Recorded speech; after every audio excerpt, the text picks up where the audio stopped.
Muy buenos días a todos. Mi nombre es Edward Sayas. Soy el principal oficial de estrategia de Discover Puerto Rico y agradezco muchísimo que hayan sacado de su valioso tiempo para compartir esta mañana con nosotros. Veo muchas caras conocidas, muchos amigos, otras caras nuevas.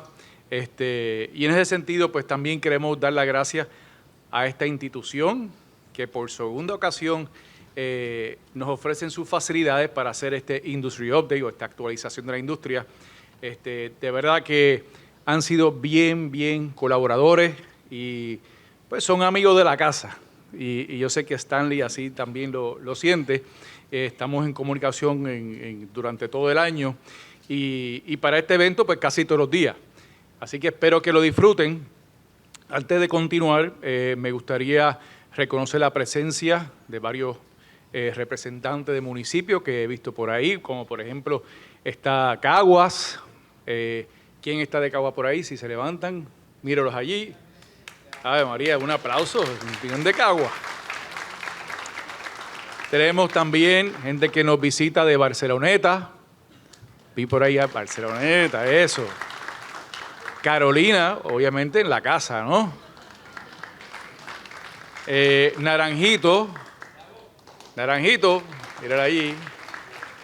Tenemos gente de Florida, no del estado de Florida, que viene un huracán para allá, sino acá. Tenemos gente de Loíza, que también estaban por llegar. También quiero agradecer la presencia de, obviamente, de los integrantes de nuestra junta de directores y de nuestro equipo que han hecho esto posible. Si quieren aplaudirle, pues eso está de ustedes. Igualmente, a mi amigo Jonathan Ramos de la UPR, el decano de la Escuela Hotelera. ¿Dónde está Jonathan? Ave María. También un fiel colaborador de nuestra institución, miembro de los comités de Discover Puerto Rico, que vi unos cuantos por ahí. ¿Sí? Igualmente a Clarisa de la Asociación de Hoteles y Turismo, está por ahí, la vi, esa fue la primera que llegó. Ahí está, la gran amiga Clarisa, que siempre está ahí dándole una mano y compartimos muchísimo en los asuntos que tienen que ver con turismo. También está representación de parques nacionales, que los vi por ahí hace un momentito. Y otros amigos, si los menciono todos, pues no comenzamos con el Industry Update, ¿verdad? Pero quiero llamar acá al estrado a dos estudiantes, a Carla J. Reyes Santiago, que son de aquí, y a Marian López Maldonado, que tienen un breve mensaje para ustedes. Estas chicas son de este programa que ofrece la Ana G. Méndez y son ejemplo de lo que nos espera en el futuro. Adelante. ¿Quieres que ponga la foto?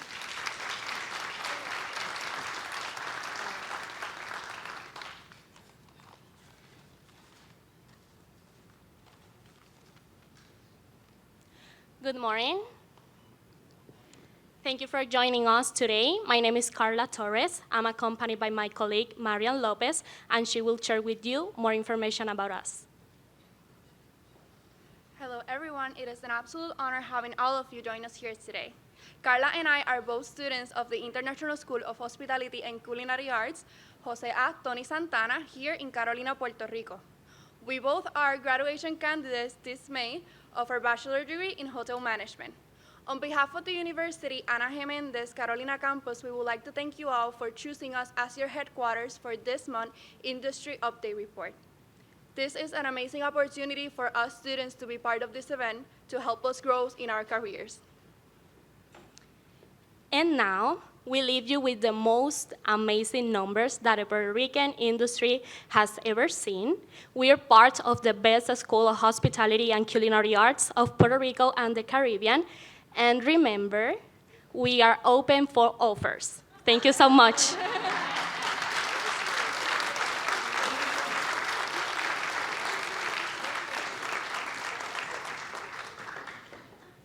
Esas chicas no son tímidas y eso es bueno. En esta industria hay que ser, mira, caripelado, como dice.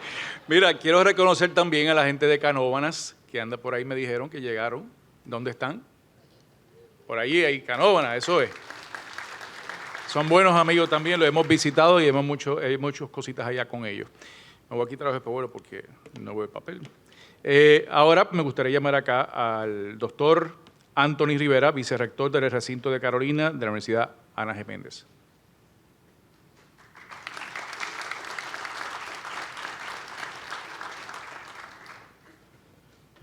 Good morning. The students welcome you in English, so now I'm going to do it in Spanish. Muy buenos días y bienvenidos al auditorio AIDEC Piñero Boc de esta Biblioteca y Centro de Investigación Social Jesús T. Piñero. Para nosotros en la universidad es un honor, un privilegio tenerlos por segunda ocasión consecutiva para el informe de actualización o el update de Discover Puerto Rico. En muy pocas ocasiones se da un encuentro como este donde están todos los protagonistas, los actores principales del ecosistema turístico de Puerto Rico. Eso no es poca cosa. A nosotros pues, nos complace muchísimo que estén aquí porque de otra parte es también un reconocimiento a nuestra Escuela Internacional de Hospitalidad y Artes Culinarias, que no hay ninguna duda que es la mejor de Puerto Rico y del Caribe. ¿Correcto? ¿Qué pasó con mi gente ahí?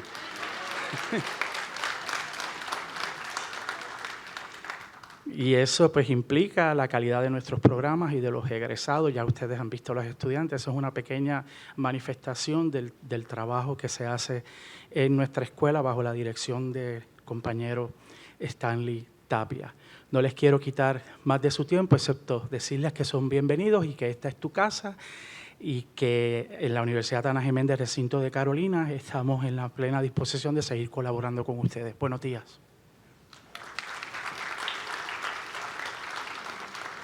Muchas gracias, Anthony. También quisiera llamar acá a Stanley Tapia, el director de la Escuela Internacional de Hospitalidad y Artes Culinarias de esta institución. Antes de proseguir, quiero dejarles saber que hay audífonos para transmisión simultánea para aquellos que quieran inglés o español, así que en confianza. Stanley.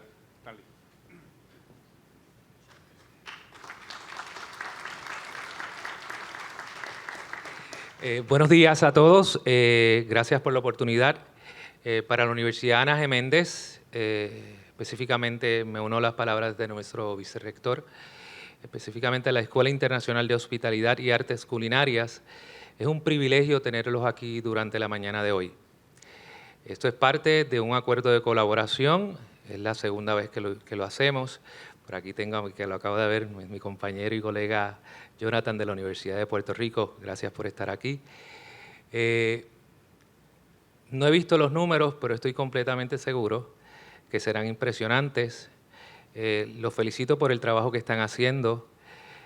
Como dice Edward, estamos en comunicación todo el tiempo, no solamente con él, sino con todos los compañeros de trabajo de Discover Puerto Rico, con un solo propósito: echar el turismo de Puerto Rico hacia adelante y, como consecuencia, que todos los componentes del ecosistema turístico de Puerto Rico se beneficien, incluyendo la academia, el gobierno, la empresa privada.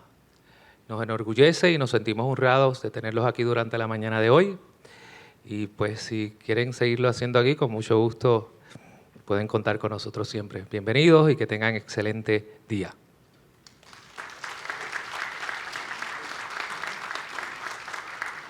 Gracias, Stanley. De verdad que la colaboración ha estado ahí en todo momento, así que bien agradecido. También quiero reconocer a Eric Vázquez, decano de Asuntos Académicos del recinto de Carolina, y a Jesús García, decano de Asuntos Estudiantiles, y a Marisol Núñez, decana de Efectividad Institucional de aquí de Ana G. Méndez. Así que vamos a continuar. Antes que todo, ¿cuántos de ustedes llegaron a probar un sándwichito, un quesito, un cafecito? Sí, levanten la mano, no sean tímidos. Sí. Así que agradecer también a esa gente que trabajaron, que son de aquí, no lo pedimos en ningún sitio, lo trabajaron aquí, así que yo espero que les haya gustado. Así que vamos a continuar con nuestro programa. Hoy tenemos un menú bastante robusto. Hoy vamos a hablar, como le dijimos, vamos a conversar un poquito sobre la actualización de los números del mercado, qué se mira hacia el futuro, qué nos espera. Tenemos dos invitados esta mañana, que no le voy a decir quiénes son hasta que llegue el momento, porque tienen mucha información que ofrecer. Y para ustedes que están en esta industria, pues para ustedes va a ser muy provechoso porque van a saber cuáles son las tendencias y si tienen que hacer ajustes en sus programas de negocio, pues para que lo hagan. Así que también vamos a dar una actualización también de cómo van, qué hay en el pipeline, como dicen, ¿verdad? Que viene por ahí en términos de los grupos y convenciones. También vamos a conversar sobre eso. Ustedes saben que hemos pasado un periodo, estamos en un periodo de bonanza en lo que es respecto al turismo. Y como yo siempre digo, ¿verdad? Las discusiones sobre opiniones es provechosa. Es bueno tener opiniones y escucharlas todas y todas son bienvenidas. Nos gusten o no nos gusten, pero son las opiniones de cada cual. Pero al final del día, como dicen por ahí, los datos son los datos. Y uno puede tener 20 opiniones, pero al final del día lo que vale son los datos. Y en ese sentido, yo tengo que decir que esta información que ustedes van a ver es certera y es puntual. Así que si alguien le dice lo contrario, pues mire, enséñeme los datos de dónde te los saca. Así que nada, ahora mi próximo invitado es el responsable de que el equipo de Discover Puerto Rico haya pues, logrado hacer lo que tiene que hacer para lo que se creó Discover Puerto Rico. Esa persona, pues una persona como usted conoce, muchos de ustedes lo conocen, yo lo conozco, obviamente es mi jefe, así que es una persona que conoce muy bien esta industria y ha hecho todo lo posible por llevar a Puerto Rico, obviamente, conjunto con su equipo, que está aquí, muchos de ellos hoy, allá a nivel internacional y promocionarnos y mercadearnos como se debe. Sin más, les presento a Brad Dean, nuestro CEO.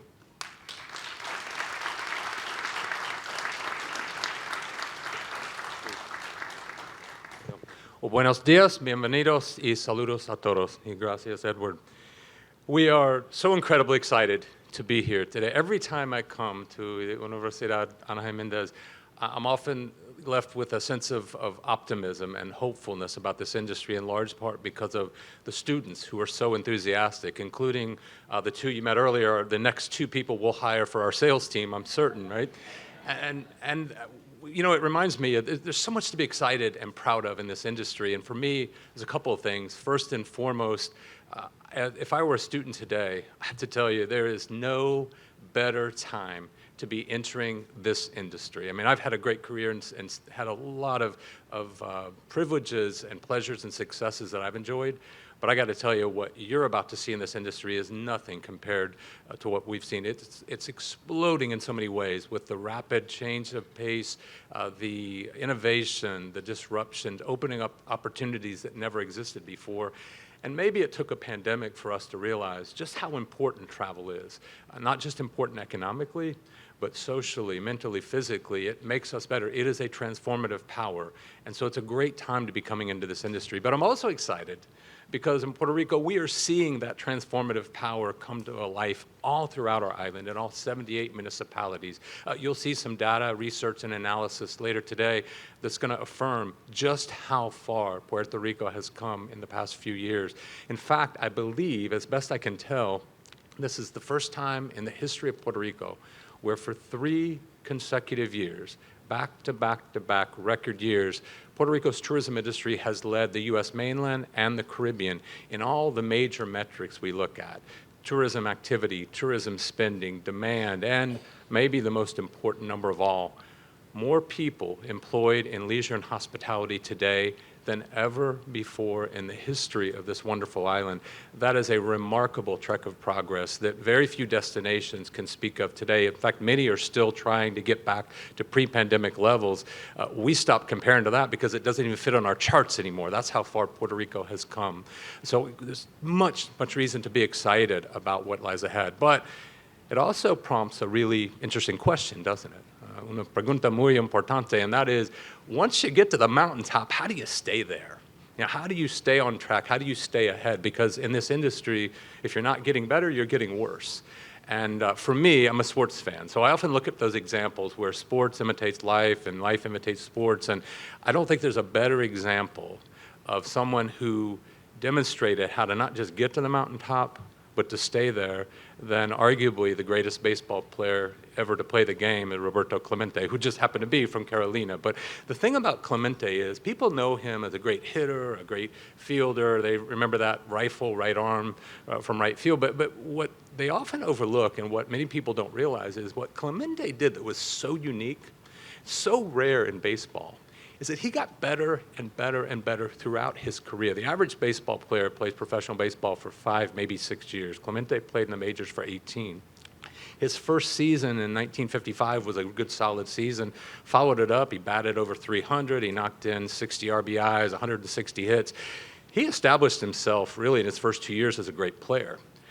Normally at that point, players kind of plateau, right? They just stay up there and then they kind of trail off. And he had several good years, but then 6th year, he's batting 350, knocked in over 200 runs. So he went from here to here. And then he got even better from there. I think it was year 13, he's batting 357, knocked in 209 RBIs. If we took a chart of Roberto Clemente's productivity as a baseball player, he started high, but he got better and better and better. He went higher and higher and higher. His last 2 years, he ended up in the World Series. So as I think about tourism today in Puerto Rico, I think we need to strive to follow the same kind of path that Roberto Clemente followed, which of course is no easy thing to do. Now there's a lot of differences between playing baseball and promoting tourism, but as I think about what Clemente did and what lies before us, there's a few examples of how I think Puerto Rico will position itself for even greater things to come. The first thing Roberto Clemente did is he became an expert at his craft. He really focused on getting better in every aspect of the game. One of his teammates, Bill Mazeroski, said what really defined Roberto Clemente wasn't his talent, but he was the hardest worker on the team. He showed up before everybody else. He stayed later than everybody else. In season, out of season, he was always looking for little ways to advance his skill set, to get just a little bit better. Well, you're going to hear some examples of that today, what our team is doing.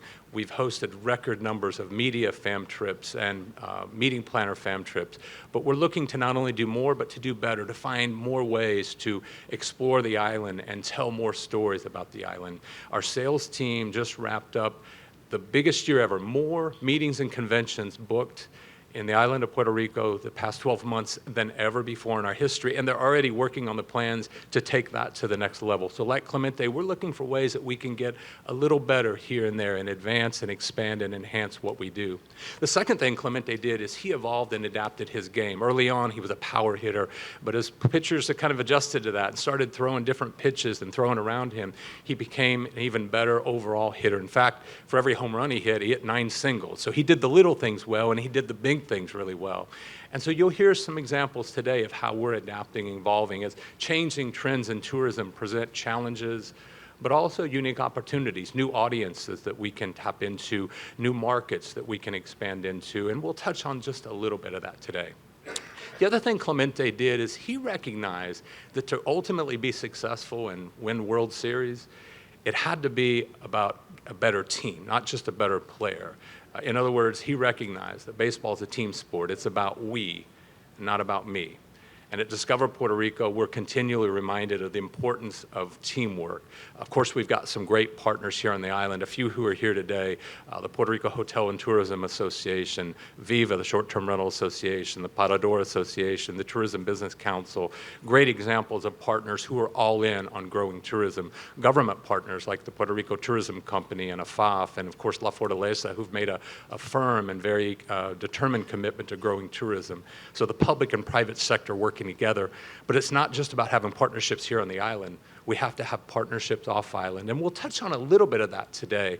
We're expanding our indirect sales force by partnering with groups like CCRA and Virtuoso, who are doing more to sell Puerto Rico and amplify through their networks than ever before. You'll hear about some of the partners we're using on the marketing side that are helping us, and you're actually going to meet a couple of great partners today who are doing just that. John Tanzella is a very thoughtful, prominent leader who is trying to position our industry and help us position our island as a very welcoming, inclusive destination. And he's not just giving us insights and ideas, he's bringing one of the premier travel events to Puerto Rico in just a few weeks, and he'll share more about that. You're also going to hear from Eric Avden from Tourism Economics, one of the brightest, most insightful thought leaders in our industry, who's helping us decipher trends and analyze activity so that we can get better at what we do. And Eric and John in their own right are brilliant leaders, but they're also indicative of the kinds of partners that we're aligning with off-island so we can help lift Puerto Rico and truly promote it as the premier destination it is. And then there's one other thing Roberto Clemente did that really differentiated himself. As good as he was on the baseball diamond, he was an even better human being. And of course, we all know his humanitarian cause. In fact, he died trying to save others. But the time he lived well because he was always about other people and never forgot who he was and where he came from. Manny Sanguillen, another famous baseball player, said what Clemente did was he connected with everybody. There's no strangers in his life, and he could connect with people from every walk of life, and he never forgot that he was a Boricua, un gran Boricua at heart. And you'll hear today from our marketing strategies what we're doing to double down on our identity as an island. Live Boricua is more than just an advertising campaign.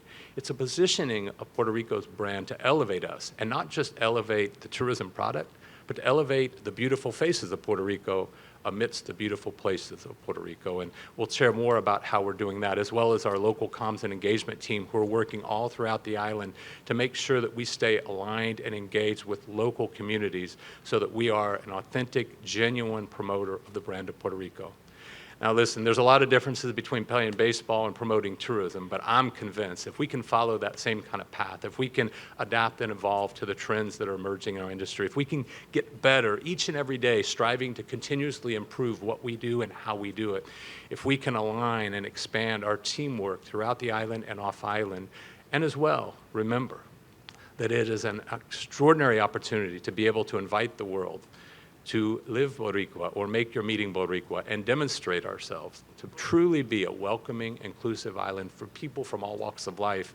Well, I don't know if we can reach Roberto Clemente's status, but I do think the people that are sitting here 10 years, 15 years, 20 years from now will look back on 2023 and say it wasn't just a peak, it wasn't just an aberration, it was a step in a very long journey, a journey of success that elevates Puerto Rico as the premier meetings, business, leisure, and events destination in the Caribbean that it should be, and a treasure within the United States. And together, I am certain that we can ensure that the best days of our tourism industry lie before us and not behind us.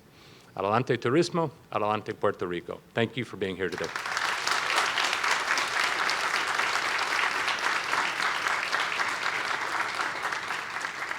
Excelentes palabras de Brad. Siempre viene con un cuento tan profundo que deja uno pensando, ¿verdad? Bueno, nuestra próxima invitada aquí, a este estrado, es Cecilia Rodríguez. Ella es nuestra analista e investigadora de data. Ojo y oído aquí, si yo fuese ustedes, estaría pendiente a lo que ella tiene que decir, porque es ahí donde usted hace sus ajustes personales, ¿verdad? Y ahí vamos a conocer un poquito de cómo está la industria y hacia dónde vamos. Por favor, Cecilia.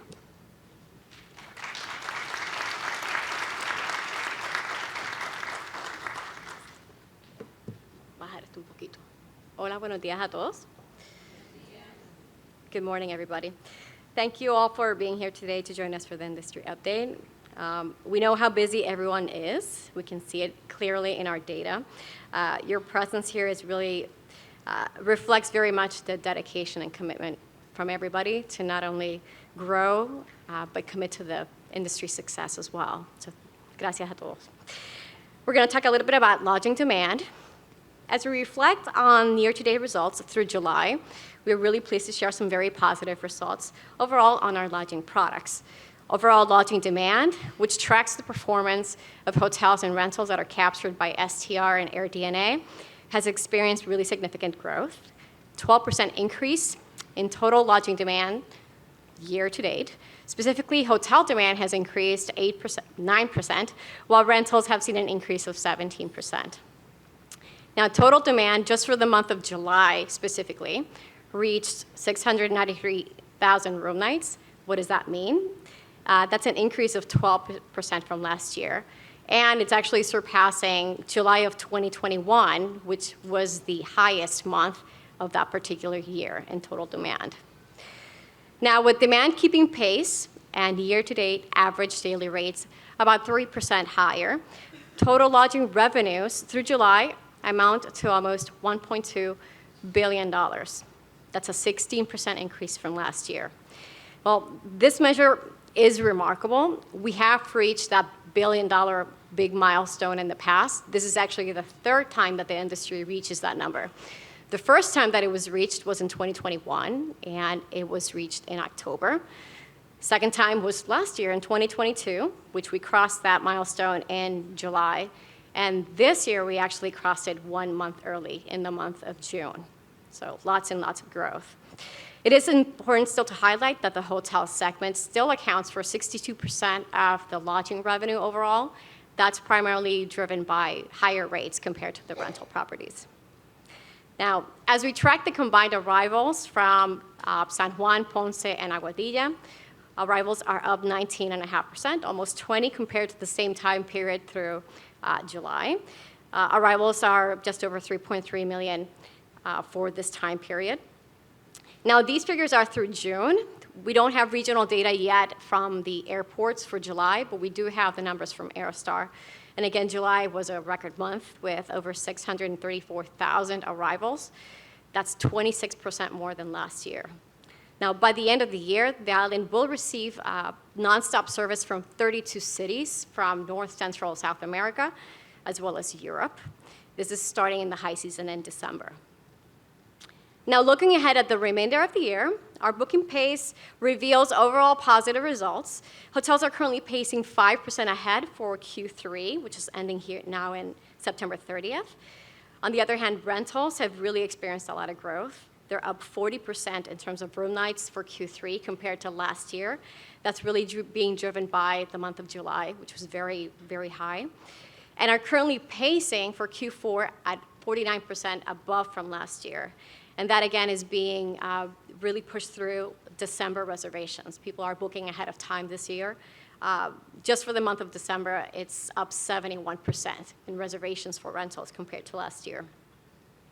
Now, as we analyze the booking pace for the last quarter of the year, Q4, we can see that the hotels are pacing at negative 10% compared to that last year. It really is essential to understand this figure. It's really being influenced or pulled back by the month of October specifically.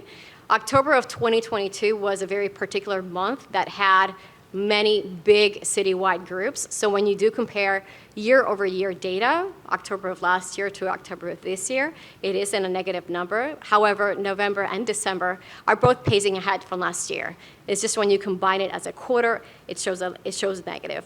However, we do run a pace report on a weekly basis, and we are seeing that negative amount is coming closer to what was produced last year, and Discover Puerto Rico is doing some paid media campaigns for September and October, trying to encourage bookings for this month and try to mitigate really any potential impact from those drops in group reservations. So we're making it up. Now, all these economic impacts or economic metrics are important. As Brad said, one of the most important metrics that we do track is the employment on the island. It really drives forward all of our efforts. Now, as of July of this year, the Bureau of Labor Statistics shared that there's 93,600 current hospitality and leisure jobs on the island. That's 7% more just compared to last year and 15% more than 2019. So there's lots of jobs out there. Now, the hospitality and leisure sector is actually the third in growth on the island. Just to be fair, I'll mention the first two. The first is construction, which you can imagine there's a lot of projects going on in the island, but only accounts for about a third of the employment that hospitality and leisure has. And then the second one is mining, which is attached to construction and really does employ a very limited amount of people. So these are really high-level numbers that look back. We're going to look a little bit more economic data and forward-looking information. And for that, I am really pleased to introduce you to a very respected individual among destination marketing organizations, DMOs like us. He is the Director of Data and Analytics and Insights at Tourism Economics. He has developed and managed Symphony, which is a customized business intelligence platform designed to help DMOs like us, like they like to say, quiet the noise of complex data, compose clear intelligence, and amplify the importance of destination sales and marketing to stakeholders. Now, prior to joining tourism economics, he led the Philadelphia Convention and Visitors Bureau on the research team, and currently serves on several national tourism-related boards and committees, including the Tourism and Travel Research Association's International Board of Directors. That's a handful. Please join me in welcoming Mr. Eric Evgen.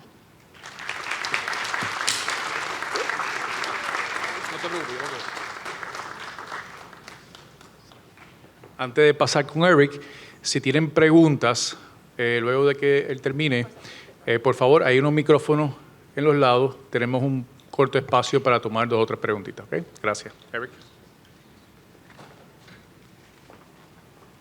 Thank you. See, that works. Sure, that will work just fine, and if not, we'll flip the battery around. Good morning. Let's get this down before you start making fun of me of how I need to update the photo. So, and then, oh no.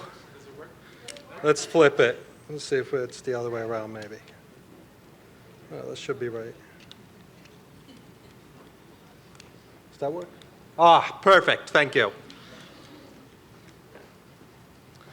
All right. Thank you, Cecilia.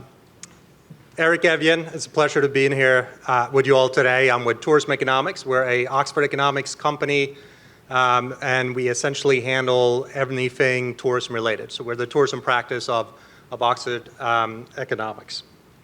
We essentially live in the intersection between the economy or econometrics and travel. How does the economy and what we're expecting from the economy going to impact travel demand, travel behavior, and so on. So we're going to focus today on a very, very high level from a national standpoint, and then we're going to keep drilling down until we get to more of the local level and what we're expecting and what we're seeing here and what we're expecting to see here in the years ahead. And as the title says, in search of normal. We've, over the last few years, there's been a lot of what's the new normal going to look like, and I think we're all a little tired of that term. So what is that? What is that for us and the economists that we work with on an ongoing basis? What are they looking for?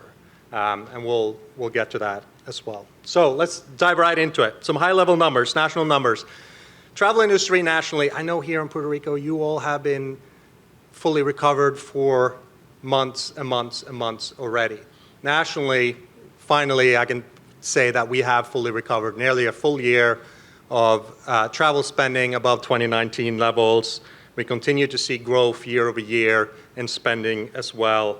And you all, as I mentioned, have been crushing it, right? This is work we do through U.S. Travel Association on a monthly basis. We look at every single state and territory, as well as the national numbers and trends. Travel spending and how that's tracking relative to the same month in 19. You can also look at that year over year. This hasn't even been released yet, so a little bit of a sneak peek for you all. It will be released tomorrow.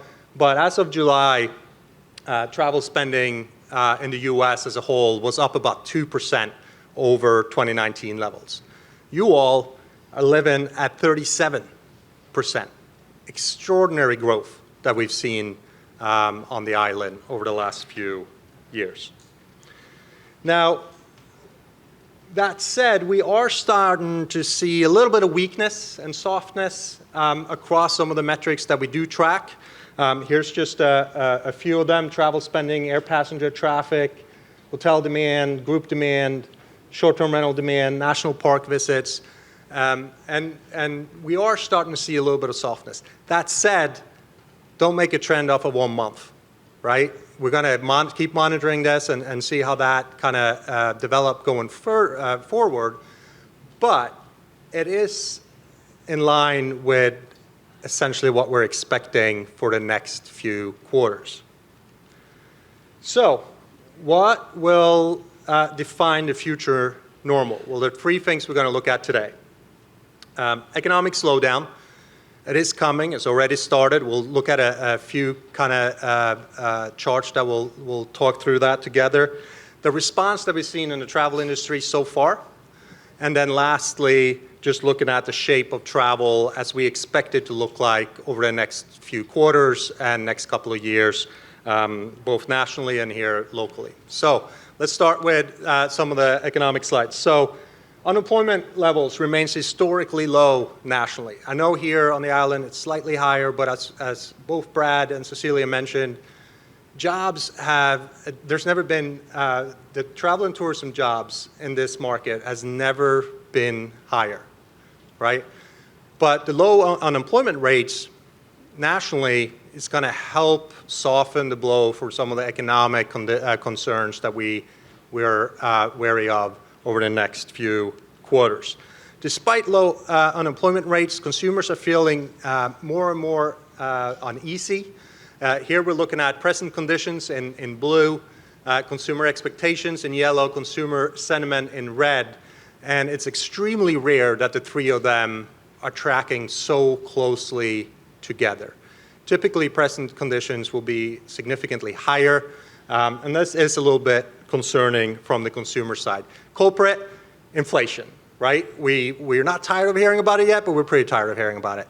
But it continues to remain high, and although it's cooled off over the last few quarters, prices in July were still 3.2% higher than the prior year, and core prices were about 4.9% higher. This is the number that the Feds want to try to get closer to the 2%, although I'm hearing increasingly arguments for maybe that should be closer to 3%. But they still have some work to do, and we do fully expect at least one more rate hike later this year as a result of it. Now, inflation has taken a huge bite out of disposable income. Looking at just nominally in terms of personal income since January 2020, about 17% higher than we were seeing pre-pandemic. But however, when you adjust that for inflation, you're only looking at about a 3% difference, right? It's taking a huge bite out of disposable income. Housing market, it's slammed by interest rates. Real estate market is in a recession, as well as the manufacturing industry. Households are taking on more and more debt to maintain the spending levels that they've been so accustomed to over the last few years, as well as help battle the inflation. The only ones that continue to live within their means seems to be the top 1%. Everyone else continue to take up more and more loans. And that's going to get tougher and tougher. A lot going on this slide, but essentially what we're looking at is tighter credit conditions, which is essentially going to take a toll on the economy over the next few months. In the gray shades that you're seeing here are prior recessions. And as you can see, what we're trending towards is essentially a same type of pattern, with both credit conditions in blue and bank tightening lending standards on small firms contracting.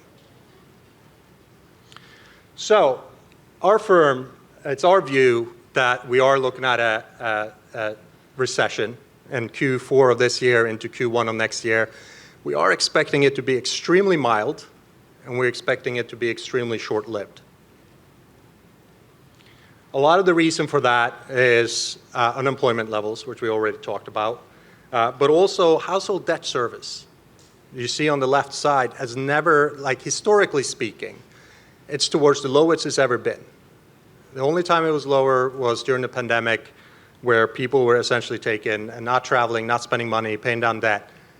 But looking at a historic trend over the last 20 years or so, it's historically low. Household net worth, historically high, right? So consumers are in an extremely good position from a financial standpoint. On top of that, as we touched on already, labor market remained tight. There's more available jobs than there are available workers. We don't expect unemployment levels nationally for the U.S. to exceed, to go above 5.1% by 2024. So what's the response been so far? Well, We are, as I mentioned earlier, starting to see a little bit of softening on the demand side. This is a 6-week running average of lodging demand for the U.S. total. And you can see as of the most recent week, we don't have today's numbers in yet, but as of last week, that is now at minus 2.7%. And as you can tell, we've seen that kind of trend over the last, few months. That said, if you were to look at this on a year-to-date basis, or if you were to look at this on a 12-month running average, the picture will be very different. It will be positive, right? But just looking at it from February, March, and outwards, it's been a much slower on the demand side. And we are, despite you are all still doing extremely well, we are starting to see a little bit of demand tapering off. But still, as of July, or as of the most recent week, looking at about a 15% increase over 2019 numbers, and pretty much even with prior year. The slippage that we're seeing is most evident among lower income earners. In this case, households of $50,000 or less. We haven't seen any major changes among consumers in higher income brackets, and we don't expect that to change over the next few surveys. Airfares, this might come as a surprise. It came as a surprise to me, but airfares remain below long-term prices, roughly $116 below the long-term average, going all the way back to 1995. Airfares in June were 21% below May 2022 peak. But again, also you can see how much lower it is compared to the long-term average, obviously making it more affordable for consumers to continue to travel and making long-haul trips. And U.S. air travel is holding, and I have another slide with you all in a minute, but nationally, U.S. air travel, although it has plateaued, is holding above 2019 levels. So in terms of the shape of travel, what are we expecting to see from all this? Well, here are the 3 most recent recessions, right? You got 91, 2001, 2009. 2001, the drop you see in hotel demand relative to the GDP, drop in GDP nationally, mostly impacted by 9/11, not really comparable to what we are expecting to see over the next few quarters. Same thing with 2009, just a completely different animal with a great financial recession. So what we're focused on as a company is really 1991. That 1% dip in GDP, which resulted in a roughly a 4% dip in hotel demand, that's the one that's probably the closest to, in terms of the GDP forecast, to what we're expecting over the next year or so. That said, we do not this time expect demand to fall by 4%. We're actually expecting it to continue to increase, and that's where we get to. So why? Well, leisure travel, looking at some post-pandemic spending travel or spending patterns, consumer spending, you're looking at the blue line, obviously, is the real consumer spending. Looking at the gray line is what trajectory we were on, trend line we were on going into the pandemic. We have surpassed that already. Consumers are spending more money than they ever have. However, consumer spending has not been normal. We've overspent, relatively speaking, based on historic trends, on durable and non-durable goods, right? And as we can see, that share of wallet in both those categories are starting to come down. The share of consumer spending, on the other hand, has been historically low and continue to work its way up. That is going to normalize. Typically, that will be closer to 68 to 70% of wallet. That spending, consumer spending on services, is going to continue to normalize. Consumers also do not really tend to care about the inflation anymore. As you can see from this survey from Longwoods International, the inflation has a less and less impact on their travel plans. And then you have the excess savings, which kind of operates as a buffer In this case, looking at over $1 trillion with a T in excess savings, extremely high historically speaking. Again, consumers are in a great place. Business travel changed forever, right? More and more people are working from home. This is a trend in terms of remote workers, fully remote workers, going all the way back to 1965. As you can see, it spiked during the pandemic, but remains about 28%. Now, 34% of the travelers plan to travel as they work remotely.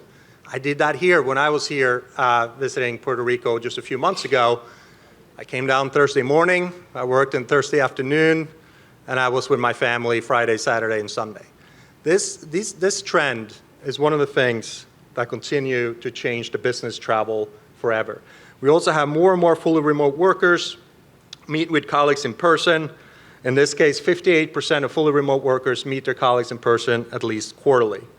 Business travelers expect to take more and more trips over the next 6 months. Here we're looking at each quarter, Q1 and Q2 of 2023. As you can see, business travelers are expecting to take significantly more trips than the prior quarters.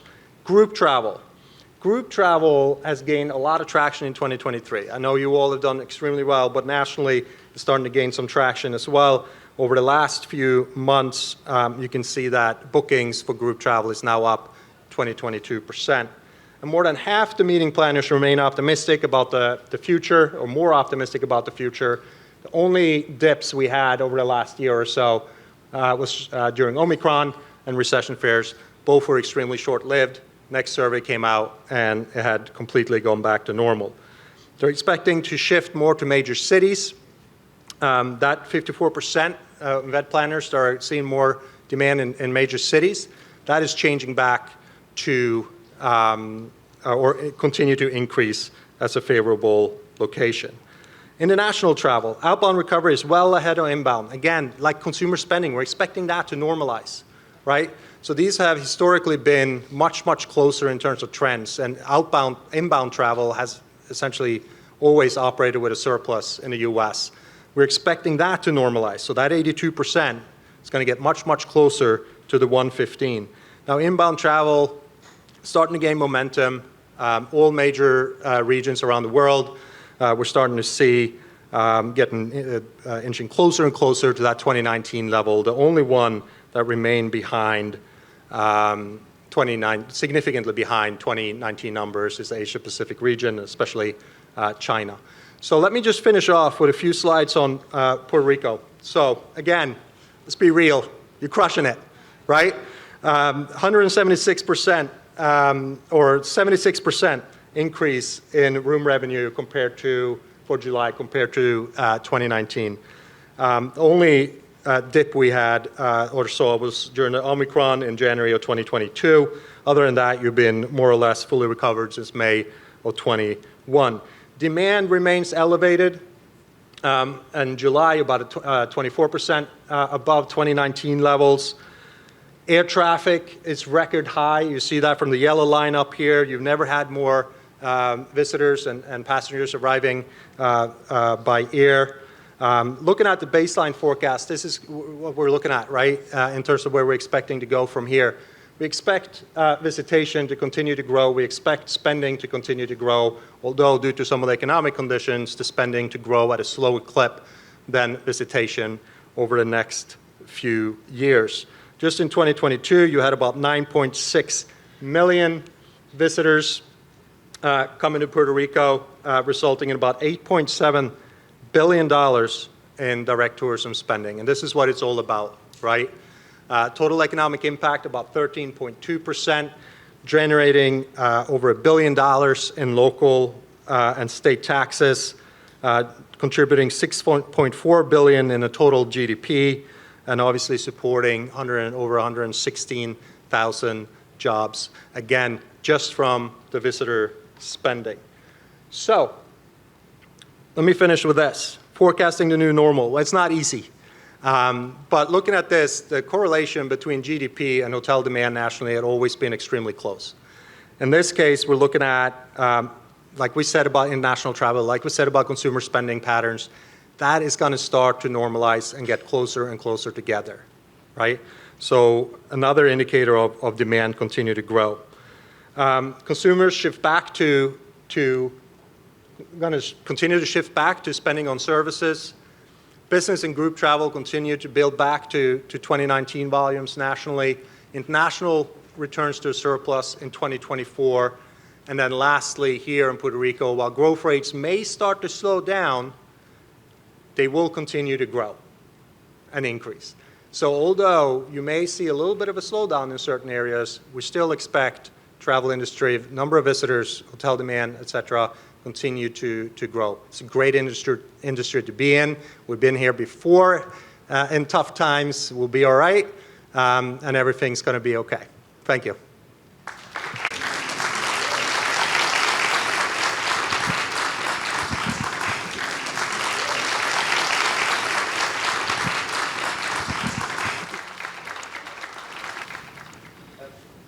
Por ahí, si se quiere acercar al micrófono, o Clarian.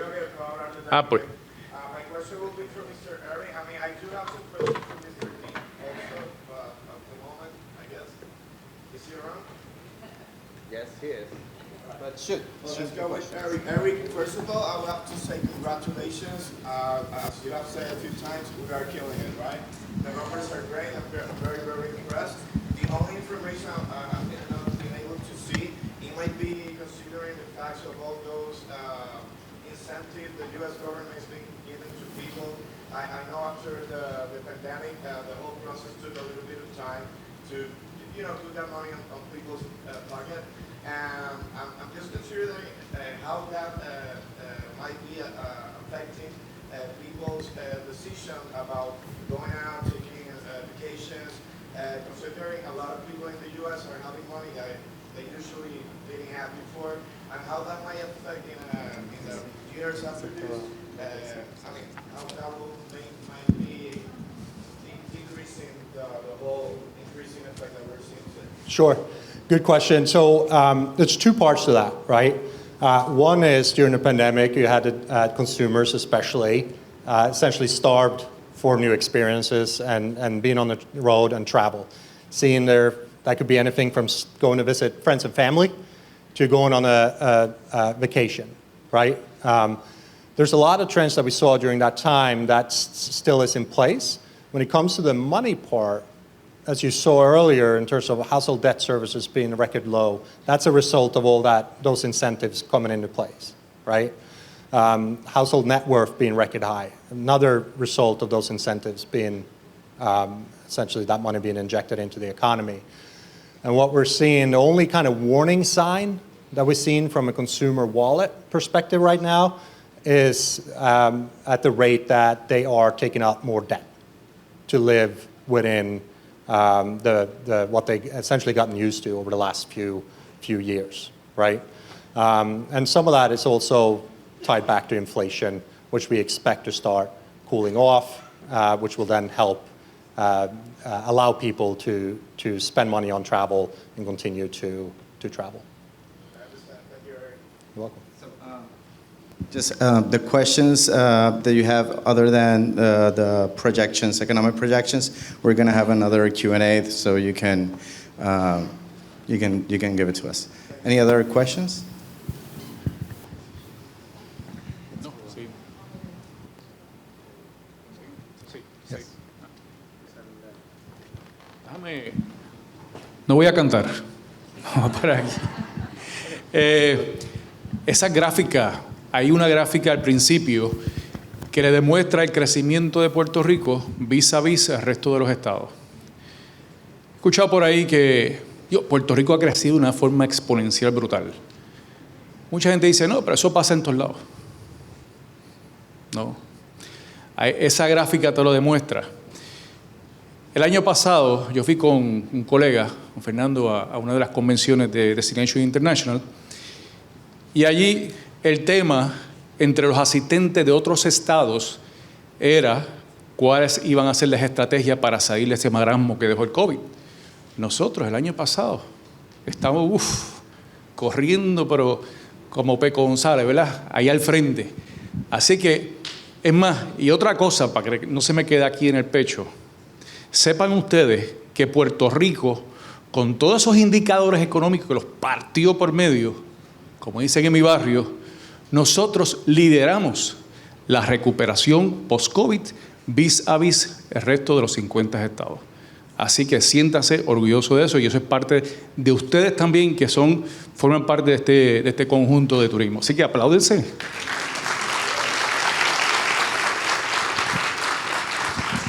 Y lo cierto es que estamos en el negocio de la felicidad. Puerto Rico es un paraíso, ¿verdad? Pero pues no basta con ser bueno, hay que dejarlo saber. Y nosotros tenemos muchas cosas buenas. Y en nuestro equipo hay una persona que se encarga de eso con su equipo, que veo aquí unos cuantos, por ahí hay otros más. Es el equipo de mercadeo. Y para eso les dejo a Leah Chandler, que es la principal oficial de mercadeo de Discover Puerto Rico, y les va a hablar un poquito de cómo están los movimientos en el marketing y en la publicidad y en las comunicaciones. Por favor, Leah.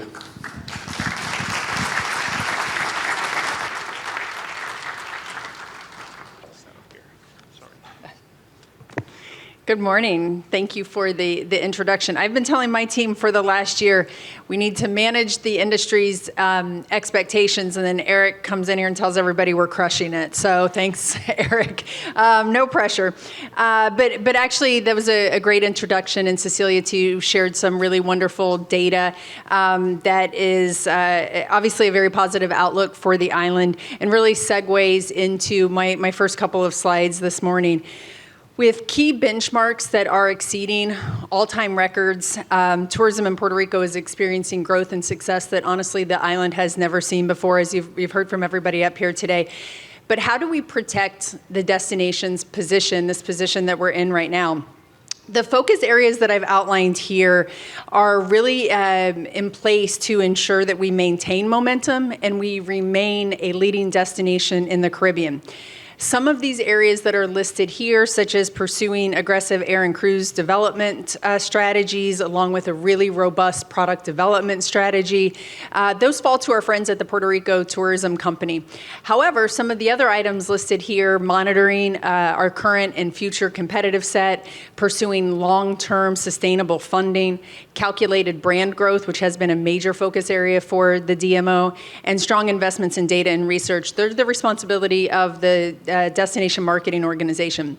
So together, working in tandem, these critical foundational steps will ensure that we remain a destination who we say is leading the leaders, right? There are other destinations out there doing great work too. We want to be ahead even of those folks. Future-proofing is something you've probably heard of before. This is a term that's used to describe the act of evolving to remain relevant and be successful in the future. Every single marketing goal and objective that is implemented at the DMO is developed with future-proofing in mind, ensuring the DMO is prepared to meet the challenges and the changes of the global tourism landscape that continues to change every single day, as Eric shared with us. We continue to execute on what we call first, best, and only. How do we continue to prioritize being the first to market or being the best, in some cases the only DMO in a given space? We're hyper-focused on what makes the destination unique, and we're going to share a little bit more about that in some future slides. And we have to balance growth with sustainability. So as we continue to grow the number of visitors coming to the island and the footprint they leave here, how do we balance that with the important topic of sustainability? We have to remain aligned with local resident sentiment on tourism, prioritize DE&I, and ensure we're not falling behind in important areas around emerging technology. These ideals really drive our marketing decisions to ensure the DMO is not only focused on results in the coming month or the coming year, which we do pay close attention to, but in the coming decade and beyond, really setting the stage for continued dominance, not just in the Caribbean, not just in North America, but globally. Public relations, we're going to talk quickly about. It remains a really critical component of Discover Puerto Rico's marketing program. We continue to really elevate the island among media to secure strong coverage nationally and internationally. We take advantage of moments like National Pina Colada Day, trending topics like ecotourism to secure top coverage in top-tier A-list publications in recent months, but really throughout the year, you see this type of coverage from the DMO. In September, we've got some exciting things coming up for the remainder of the year. We're going to be hosting a media event in Denver promoting the new nonstop route that's direct to San Juan. It's the furthest route west that we're going to be servicing from a nonstop standpoint, which is really exciting as we continue to grow our marketing reach. We've also recently coordinated media meetings with journalists in Nashville, hosting really productive conversations with the media about topics such as Nashville's airlift, which is recently new. We've also talked to them about sober curious trends, so people who are traveling and not drinking while they travel, which is something that's trending right now. We talked to them about the Live Boricua campaign and other trending topics that are really important to that region. In-market media events have also recently been conducted in Dallas and also in Cleveland. So we're supporting these markets where we see either airlift is growing recently or we have potential to grow those airlift markets. On island, we've recently partnered with Boricua artist Bianca Sofia Montoya to create a Puerto Rico sunshine-inspired mural in Lares. This art piece is incorporated. It recently has been incorporated into what we call our sunshine route. So hopefully you've had a chance to check that out on our website so locals and travelers can enjoy this locally inspired art. Next week, big week for the island, big week for Discover Puerto Rico, the Society of American Travel Writers will hold its 2023 convention in Puerto Rico. SATW is an organization that is filled with top-tier journalists. These are working journalists. They're going to be here writing stories. Also, destination representatives and top public relations professionals will be here to discuss the media landscape, what's happening in public relations right now, and travel writing, travel trends, and more. So you'll be seeing those important folks around the island for more than a week as we host them with pre-FAMs, then the conference, and then post-FAMs. In October, and you're going to hear a little bit more about this, we're also really, really excited for Puerto Rico to serve as the host destination for the International Gay Lesbian Travel Association. It's their 40th annual convention that they're going to be holding right here in Puerto Rico the first week of October. Serving as a host of this convention, and we have a few conventions like this a year, is so much bigger than the heads and beds that the meeting actually brings to the island. Hosting this conference further cements our island's commitment to inclusivity and to really standing out in the Caribbean region as a welcoming destination. Puerto Rico has selected a lot of high-end, top-tier media to attend the conference and experience the island through pre- and post-FAMs, and really highlighting the destination's LGBTQ plus offerings and our LGBTQ plus owned businesses. So we're very pumped about that. And we haven't talked a lot about cruise today. The last industry update, we had a big highlight on cruise. We know that all Caribbean ports are starting to recover, but Puerto Rico's growth has trailed in its competition and isn't expected to hit pre-pandemic levels until 2024. This presents an opportunity. We see this as an opportunity at the DMO. We can actually help speed up those efforts or at least entice those cruise passengers to do more, to stay longer when they visit through targeted content showing everything that there is to do and see not only near the ports, but throughout the entire island, which is a very important piece of our dispersion strategy. A stronger cruise content will help drive this focus area, providing new articles. We're going to have new trip planning tools that will lead to stronger engagement on our website. In addition to the content, we're going to be hyper-focused on earned media, which is a really incredible tool for an area like this to educate cruisers about Puerto Rico, not only as a cruise stop, but how do we get them interested in the destination so they want to come here before the cruise, stay longer, spend more money, or after a cruise, to really lengthen their stay and increase the economic impact that they're leaving in the destination. So more to come on cruise. Of course, you've all probably seen in the news, everyone is aware of the current issues within the U.S. State Department that's contributing to massive delays in issuing and renewing passports. Travelers are missing out on dream trips and important moments. They're missing the opportunity to travel in many cases internationally because they're not able to get those passports in time. Again, this presents a really unique opportunity for Puerto Rico to emphasize our no passport required message for U.S. travelers. We'll be building out a lot of enhanced content. We're going to be having stronger call outs and robust promotions around no passport required in the coming months as we lead into the high season. So be on the lookout for really bold messaging. Again, we've had this in our advertising in the past, but we think it's really critical at this moment in time to call it out even more so. And highlighting this unique selling proposition in all of our communications. For the next 6 months, of course, we'll be tracking this trend with the issues with the State Department, but we do feel that this is an area we'll continue to really push strongly, probably beyond the next few months across our channels. We're also going to be continuing to insert Puerto Rico into the media narrative to promote holiday travel plans, music events, a lot of things coming up in the next couple of months. We have FAM trips continuing in October and November. I think Brad mentioned a record number of FAM trips. To give you an idea of what's a normal number of FAM trips, most destinations host maybe a half a dozen FAM trips a year. We are going to, we ended last fiscal year conducting 58 FAM trips in Puerto Rico. So those are journalists, those are influencers, those are people who can influence their readers and their followers to come to the island.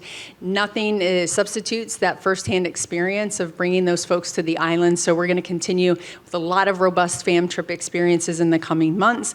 And we're also excited to share a very unique media-focused activation for the longest holiday season in the world, where we'll be creating not a 31-day Advent calendar, but a 45-day Advent calendar. So that'll be a really cool opportunity to connect with media and share that story. Brad mentioned our Live Boricua campaign, which we're now a little over a year since that campaign has launched. It had a goal when we started out of really enhancing the perception of Puerto Rico as a destination, driving demand and building brand equity. That's what brand campaigns do. And over the last year, we've seen this campaign build out in so many powerful ways. We actually have now over 115 ad variations spanning audience segments and product categories, while continuing to highlight, obviously, the unique culture of Puerto Rico. This includes 5 campaign extensions that we've built with Live Boricua, from MICE to LGBTQ+, that really have helped drive those visitation numbers that you've been hearing about today. The evolution of the campaign is currently in production, and like the current campaign, is informed by research. It's locally driven and produced with an emphasis on authenticity. That really is the cornerstone of this entire campaign. So now that we've introduced and defined Live Boricua, we're going to focus on single product areas so consumers can get a deeper understanding of specific product throughout the island and an understanding of its cultural importance. Evolving from narration or a voiceover in our spots, we're going to be tapping into the power of storytelling. Through that storytelling, we're really going to add a lot of depth, a lot of dimension, and a lot of context to the Live Boricua campaign and what that experience really means for visitors, but also for the people who live here. We're going to see what we're calling Live Boricua 3.0 because it is kind of the third evolution of this campaign. We'll be launching in fourth quarter of this year. In launching the new campaign, we're going to be, yes, on TV, yes, we're going to be in digital. We're also going to be including earned and owned and also paid collaborations with that launch. We tested, as we always do, the campaign concepts and scripts in consumers. We talked to folks in emerging markets. We talked to folks in some of our established markets. And we also talked to people right here in Puerto Rico because we do think that local sentiment and the understanding and acceptance of the use of the word Boricua in our advertising and the prominence of focusing on culture in our advertising is something that's very, very critical for us to stay close to. If the locals don't embrace this and don't feel it's the right way to promote the destination, we need to know that before we take that to market, which is why it's important that we speak to our local audiences. Everybody ultimately responded very favorably to this new approach for the Live Boricua campaign. Consumers said they loved the storytelling feature and they loved the opportunity to focus more on single product areas. They also loved this first person kind of invitation that we're implementing in the new versions of the campaign. And those who had actually previously seen our campaign said that they loved that Live Boricua felt inspirational and that it also differentiated our destination. It's also really, really important to us along those lines of authenticity that we maintain integrity in the campaign. The storytelling has to really focus on what is authentic and true to the island. Our director, our photographer, and our entire cast and crew is all local. So again, we can't say we're promoting a kind of a local message or spirit of Puerto Rico and not have locals involved in it. The campaign is 100% local. We have taken an additive approach too by even highlighting local products and looking at locations that we haven't normally highlighted before, so going into some new locations. So this is going to give us the opportunity to highlight storylines like culinary, some beach experiences, nightlife will be the first time we're doing more of a nightlife spot, and natural attractions that will be part of the Evolved campaign. So switching gears, some of you are aware in July we released 4 requests for proposals to seek new world-class agencies to provide digital services and public relations services. The proposal submission period ended on August 11th. I don't know if we're pleased or overwhelmed to say that we had about 85 qualified proposals that came in, so exciting to see the high quality of agencies that are eager to work with the DMO. We have 4 selection committees that have been assigned to review those proposals with us. We really appreciate, I know some of you are in the room, we really appreciate that collaboration and commitment because we're asking a lot of you to read that many proposals. That evaluation period is going to end this Friday, and then we are hoping to select some new agencies by the end of October. So it's an exciting process. It can be an arduous process, but an important process for us to maintain transparency with the industry and let them know that we're constantly looking for those best-in-class partners to collaborate with. In terms of paid media, we're leveraging the available core and ARP funds that we have through the remainder of the year. We're placing, again, that Live Boricua creative in 14 markets through digital and our traditional media channels. The investment from July through December totals about $11 million, and that includes leisure, MICE, and also our LGBTQ plus focused media. And just to kind of wrap up some of the activities that we're doing from an international standpoint, as part of our ongoing commitment to international FAMs, we've recently hosted a leading UK journalist and travel specialist in July. She visited the island on behalf of the UK, one of the UK's most prominent national newspapers called iNews. She had an amazing first-person feature that really dove into the island's unique culture and history, and all of those things we're wanting those journalists to hit when they're here.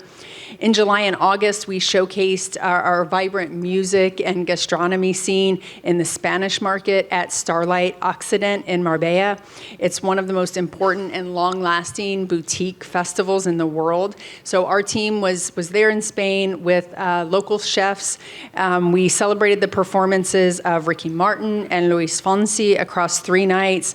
We really took over the festival, bringing the Boricua spirit to the guests and VIP attendees there, including travel advisors and top-tier media in the Spanish market. And then through July and August, another really cool activation in the UK, we partnered with one of London's flagship luxury department stores to actually take over their outdoor terrace, again, bringing the Boricua spirit to life in London. We're thrilled about the strong results we have been able to achieve so far this year, and we're really excited to continue sharing some of the exciting activations we have for the year ahead. A lot of incredible programming to keep up the momentum that we have talked about today. I think that wraps it up for marketing. I'm really excited to introduce to you Ed Carey next. He's our Chief Sales Officer. He's going to provide an update on a lot of the incredible statistics we've already heard a little sneak peek about in our sales team. Ed? Go for it.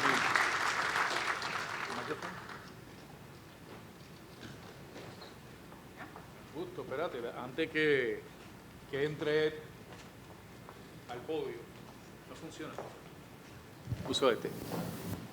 Sí, ahora sí. Antes que entre Ed, nuestro próximo presentador, al podio, quiero decirle que yo siempre le he comentado a mi equipo de trabajo que el trabajo de Lía es un tremendo trabajo. Vender a Puerto Rico afuera. O sea, tenemos 3 de las 5 bahías bioluminiscentes en el mundo. Tenemos un bosque seco y a 2 horas tenemos un bosque tropical. Tremendo, tenemos cientos de playas, tenemos ciudades hermosas como Ponce, como Carolina, como Mayagüez, en el oeste. Oye, tenemos hoteles para todos los gustos, para todos los sabores.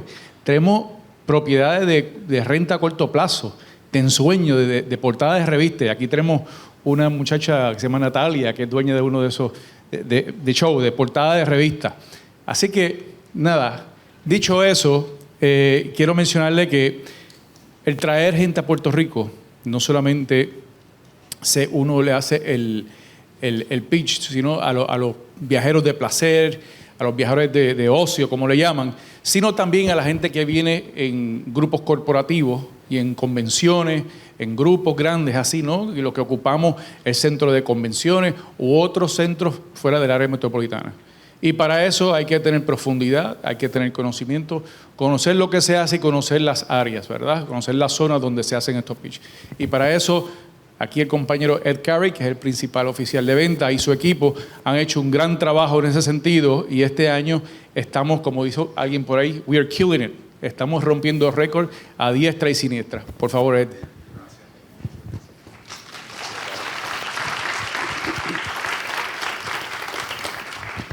Well, Eric, clearly you can see I was honest with my picture here, so I look like I forgot something in that.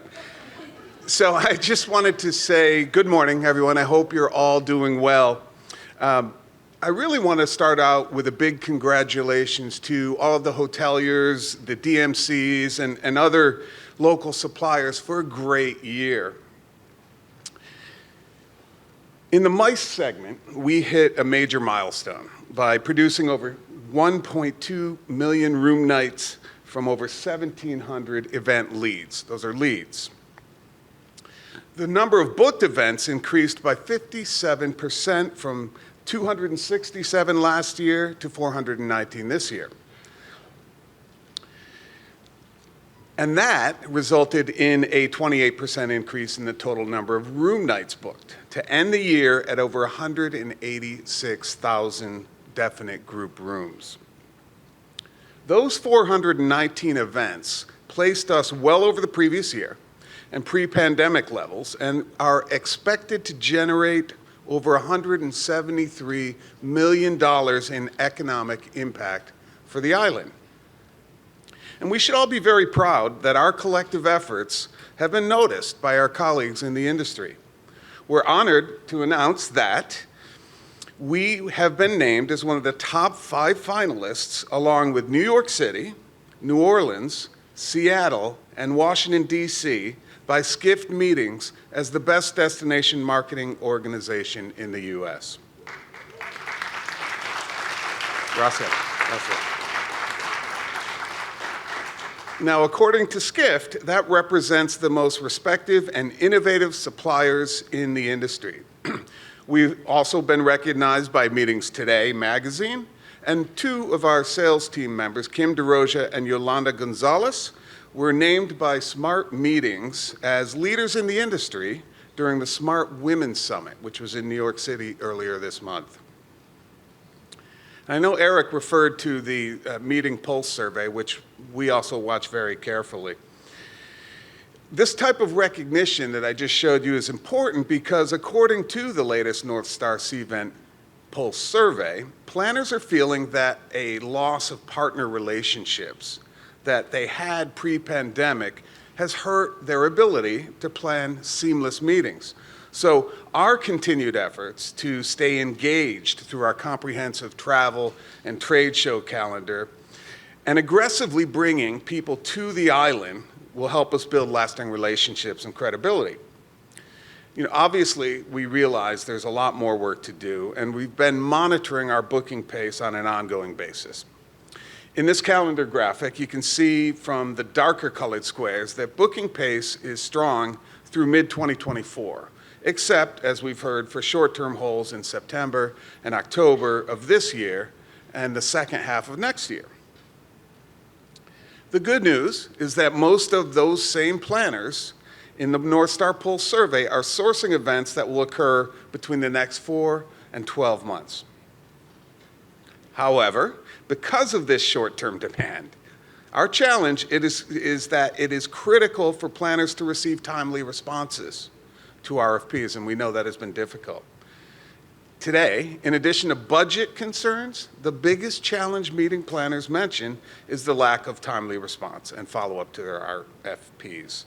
The CVent platform, which generates nearly 60% of our RFPs, tells us that roughly 75% of the planners of the events, that they award in their platform are won by those suppliers, us, who respond quickly and follow up consistently.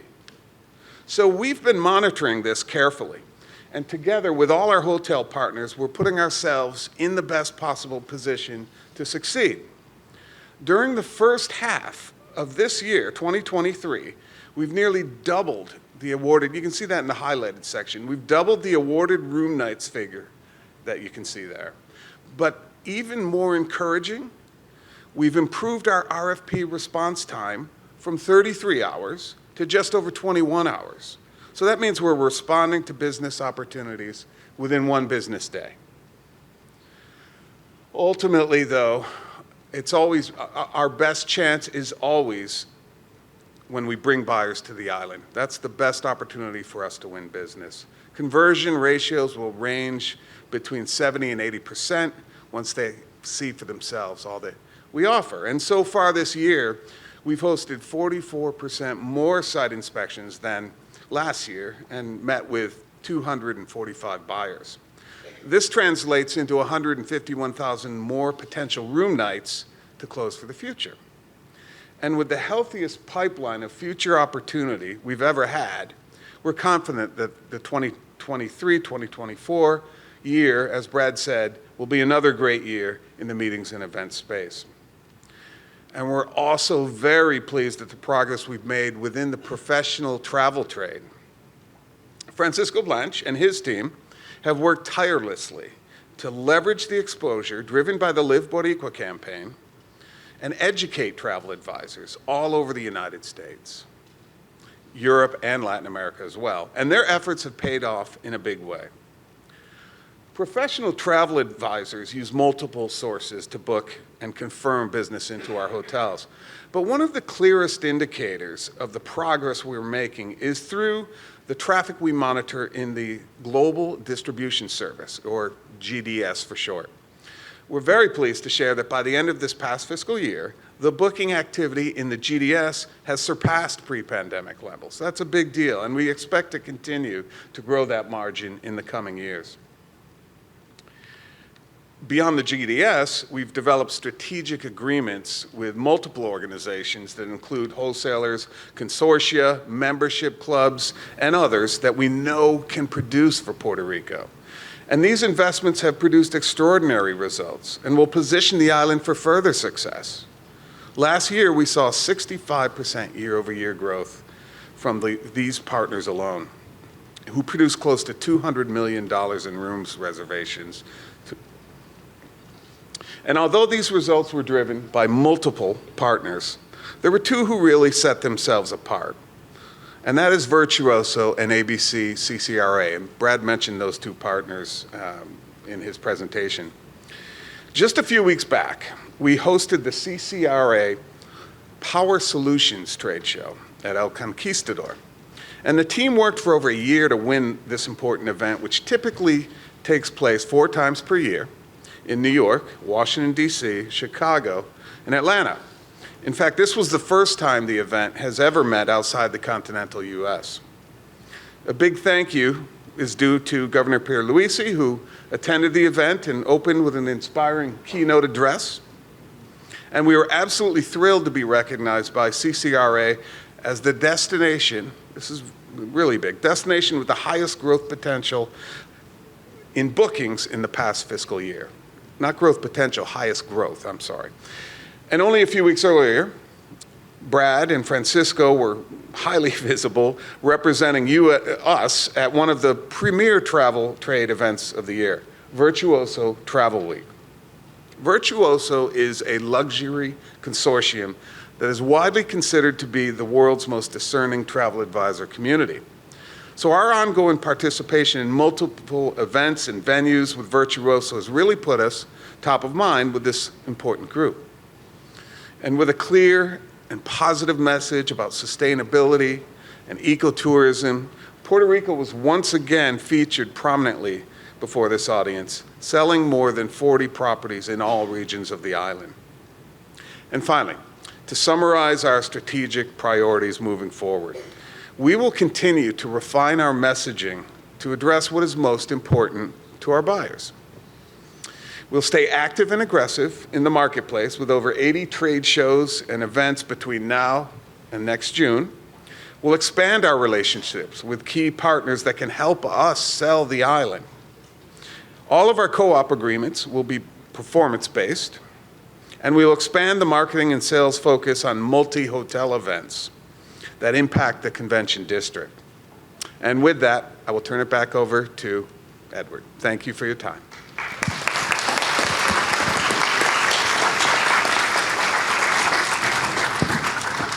Bueno, ahora tenemos espacio para algunas preguntas del público. Va a estar por ahí Ricardo con los micrófonos. Había una pregunta para Brad, si no me equivoco, de alguien del público acá en el medio. En confianza. Raise your hand. Anyone? Nadie. You had a question? Yeah, I did. I was trying to express myself to Mr. Dean, but I think, okay, sorry, I was answering a message. I guess Leah might be having part of the answer in her hands. I was just trying to put in perspective about I mean, I understand. Sorry, guys. Just a second. You want put this, just in By the case. way, let me introduce myself. My name is Luis. I'm a local young entrepreneur and business owner in the area of Miramar. I really appreciate all you guys are doing. I really think you're doing a great job. Numbers speak about themselves. I'm trying to do any criticize anything. I'm just trying to bring extra stuff to your consideration. Just because I understand you people are really in control of what you're doing, and you might be able to push it a little bit more further. I used to remember, I'm trying to formulate my expression the best way. English is not the language we use every day. So You can do it in Spanish and we can translate too. O sea, podemos hacerla en español y nosotros la traducimos si quieres. I'm going to try my best. If I'm not expressing myself well, you let me know, and I'll totally change to Spanish again, okay? Okay. So, I always remember about this campaign about Puerto Rico does it better, and I do understand your job is to promote Puerto Rico as a destination. But it was interesting in the part that we were talking about how important the opinion of local people about the campaign that we are about to be exposing out there, and how important that was for you guys to know the background of the people and their, if they agree or not. I'm just, as a local, for me it's just very important that we also keep in mind how important it is to also, as the Puerto Rico Does It Better campaign did it for many years, and I believe your administration actually is taking, not taking, but having some advantage of that campaign that it was for many years. But the beautiful part is how that campaign also is stating the local people's mind, further than just those that actually works in the industry. I mean, like the daily people, normal people that you find just walking through the street, became having this conscience about having the responsibility of doing better. So no matter if you work in the industry, in the restaurants or the hotels, if you were walking by the street and you see my grandma, she might be feeling responsible of doing better. And I just want to let you guys know that for us it's very, very important. And I recognize it's not your part of the job, because the job scope is to just bring the message out. But if we somehow can keep that in mind, it will be more than awesome for all of us and in a long-term perspective. Sure. Those are great comments. So let me address a couple of things. One is there was no primary research that existed before the DMO started. So one of the very first research projects we undertook was brand perception, to understand what consumers thought about the brand. What we found out is that there was no perception from consumers about the brand. So in fact, previous campaigns actually had no equity. People didn't remember them. It may have performed well locally, but outside of the island, because the campaigns kept changing all the time, logos kept changing all the time, tourism directors kept changing all the time, there really was no equity in the brand of Puerto Rico as a tourism destination, which is why only about 6.5% of the island's GDP is coming from tourism, where a lot of islands like Aruba, it's 50% or more, right, in the Caribbean. So unfortunately, we didn't enjoy momentum from those campaigns. We really came into what was a very neutral perception of Puerto Rico from a consumer standpoint. So that's why we had to really reposition the brand at the beginning of the DMO to figure out what is differential about Puerto Rico, what differentiates us from other islands in the Caribbean. And we really saw that research reacted positively to the island's culture. The people said the island's food, the art, the history, the architecture, like these are the things that make us different from all of the other islands in the Caribbean that really are highlighting beaches. That's kind of the way they sell themselves. So we've rooted the brand in culture from the very beginning back in 2018. We had a couple of campaign stops and starts in there due to hurricane recovery, also earthquakes, and then of course we had a very specific campaign connected to pandemic recovery. After we got through those, then we said, you know, how do we come back with a brand message and a brand campaign that is really, really strong for the island? And when we talked to people locally, we had about 89% of respondents locally said, we feel very proud that Discover Puerto Rico would use the term Boricua in advertising. I think 87% said we love that you're marketing the island's culture and really making an impact in communities outside of San Juan, some of the focus areas of the DMO. But that could always change, right? And this is why we do local sentiment testing on a quarterly basis. So we're not waiting for a year or 2 years to go by to ask locals how they feel about tourism. I think you could look at some cautionary tales, what's happened in Hawaii, for instance, when the tourism marketing gets out ahead of what locals feel about tourism, how locals feel about tourism and how they want to be marketed. There becomes a real clash with promoting a destination with tourism first and how locals want to be marketed or promoted, or if they want to be marketed and promoted as a tourism destination. So that's why we take the local sentiment very, very seriously. Cecilia could speak more to that. And again, we have all of those research reports are available and on our industry portal for you all to read. But we ask people locally questions about, do you understand the importance of tourism to the economy in Puerto Rico? Do you understand how tourism impacts jobs in Puerto Rico? And what do you think about our advertising? Is this the way you as a culture, as a destination, want to be promoted? So far, we're seeing really, really strong results. And when we talk to people locally about the campaign, there is a lot of local pride in the campaign. Again, that can change, and that's why we continue to monitor that. But so far, it really is at the forefront of the development of these campaigns and the evolution of the campaigns, which we shared today. So you're right on target. Yeah. Like I said before, Leah, I really feel and believe you guys are doing such a great job. Thank you. I just want to bring that up for your... I would love to do a whole other session just on this topic because it's really exciting and something too. While we're asking locals and we're asking consumers, we're also talking to our team. 85% of our team is Puerto Rican. So we're having these conversations internally before they ever go to research to ensure that we really have the backing of the people who live here and who we represent. Yeah. ¿Alguna otra pregunta? Si pueden caminar hacia la orilla, cosa de que puedan hacer la pregunta al micrófono y que todos escuchen.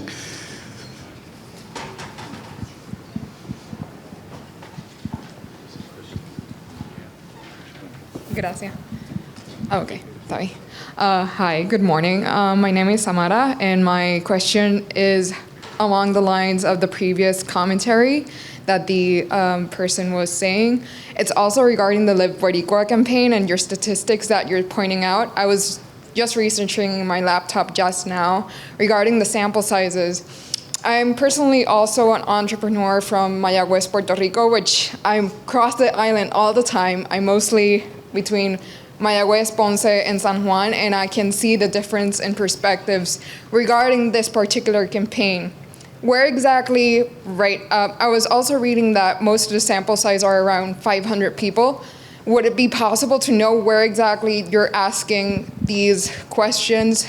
You know, is it around the center, west, south, north, or metro area? So I'll let Cecilia take that question, our research analyst. It depends on the study, but if it's quantitative, if it's surveys, they are around the island and they're weighed according to the population so that it could be representative of the population as much as possible. If it's visitor profile intercepts, then it's mostly at the San Juan airport on the most recent ones. But they were also being done in Ponce, Old San Juan, and Distrito T-Mobile. But those are specifically for the visitor profile ones. But the other ones that are local sentiment, they are, do I have to stand up? Yeah, they are, we work with a local vendor, and it should be representative of the entire island, either by weight or because we ask them to have appropriate numbers of gender, income, rural, urban. It has to be cover as much as possible. Perfect. Vamos a hacer una pregunta adicional y si nos puede decir de dónde viene. Yes. Hi, my name is Kevin. I'm the founder of GiftGram. We're basically a marketing tool for restaurants and the restaurant industry. My question is, I noticed this is obviously a very hospitality-focused event, but I noticed that the focus is very much on the hotel industry. And I'm kind of curious as to what efforts have been made as far as, you know, working with expanding local restaurants. Obviously, the culinary scene in Puerto Rico is really booming. You guys have gotten a lot of traction and notoriety there. And what types of efforts, if any, are being made to focus on that on the island? So I can speak, Ed may want to speak to this, but I think why you hear a lot, the reason you hear a lot of hotel data is because the lodging tax is what funds Discover Puerto Rico. So when we look at short-term rentals and hotels, that lodging tax drives a lot of the results that we want to speak to, because that's how the DMO is funded. Regarding restaurants, you're going to find gastronomy is a massive focus for the DMO. So across all of our own channels, you're going to see content on our website, content on our social channels, and from an earned media standpoint, hyper-focused on culinary. We're finding that the more growth we see in restaurants, and not just high-end restaurants, but local restaurants as well. In fact, we have a new TV spot that we're going to be shooting next week that is focused on a local chef in restaurants. The more notoriety the restaurants gain, the more content we have to share with journalists. It's a huge part of our fam trip program. So when journalists come to the island, they're experiencing lots of different gastronomy opportunities. Not just in San Juan, but across the entire island. So I would call it really a cornerstone or a focus area for us that we have been promoting since the beginning. Yeah. Okay. We're going to get one last question, little quick, unless, Brad, you want to? Okay. Yeah, just real quick, a couple points I think are important to emphasize, because your question's a really good one, and if you're not familiar with the DMO, you probably wouldn't assume this. One of the unique things about the structure of Discover Puerto Rico, which is very rare in our industry, typically a business like yours would have to pay to participate. You'd have to pay to be on the website, pay to be a part of the media fam. You just have to pay for the privilege of being on the team. And the board of directors of Discover Puerto Rico made a really important decision early on. And they said, instead of charging money and requiring businesses to pay to be a part of it, let's just make the whole visitor economy a part of it. So if your business has a tourist customer, whether you're serving meals, hosting them in an Airbnb unit or a hotel, whether you're experience-based, you're part of the team. And so the cool thing for restaurants is you can list your restaurant on the website, and to add to that, the team that designed the website, who are based here in Puerto Rico, actually made it so you can continually update that. You don't have to rely on us to do that. So the first thing to know is, if you're promoting your business, you have a free platform. And it's worth noting, the U.S. Travel Association, which represents the whole travel and tourism industry in the U.S., I think it was 3 or 4 years ago, awarded this as the best, not just a good one, the best tourism promotion website of all the states and territories, better than Florida, California, and others. So I mention that because there's probably some other entrepreneurs who may not realize that you have a free platform to advertise on. The other reason, Leah mentioned a key reason, you hear a lot about the hotel stats because that's where the funds that promote tourism come from. Also, that's where the government taxes are usually measured in tourism, even though restaurants are contributing to the health of the economy. But here's the other thing to keep in mind. Our role is to get people excited about coming to Puerto Rico. Right? That's really, at the end of the day, that's the discussion on the brand, is what's going to inspire somebody to come here as opposed to Aruba or Dominican Republic or Florida or somewhere else. The 2 key things that we have to do to drive those numbers is they got to book airfare or cruise, but most come via airplane, and they got to book a reservation, whether it's a hotel, a parador, an independent rental.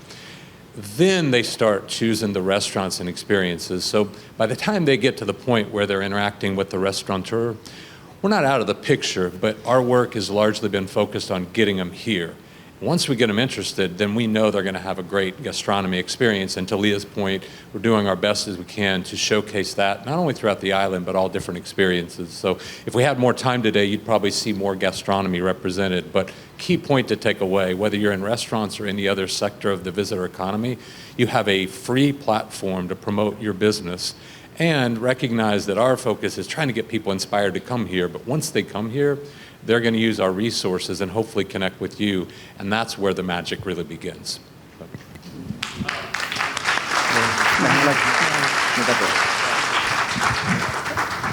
Just want to add a quick comment. I think you said your restaurant was in Miramar? Oh, yours is? Okay. Miramar, no, yeah. Well, that's good to know as well. It's a marketing platform. Yeah. You know, I mentioned during my presentation that our conversion ratios are very high when we bring customers to the island and expose them to everything that we offer. And we are always looking for partners with great restaurants that can provide a great experience where they can feel it's authentic and they can feel the warmth and hospitality of the people, which we think is our biggest strength.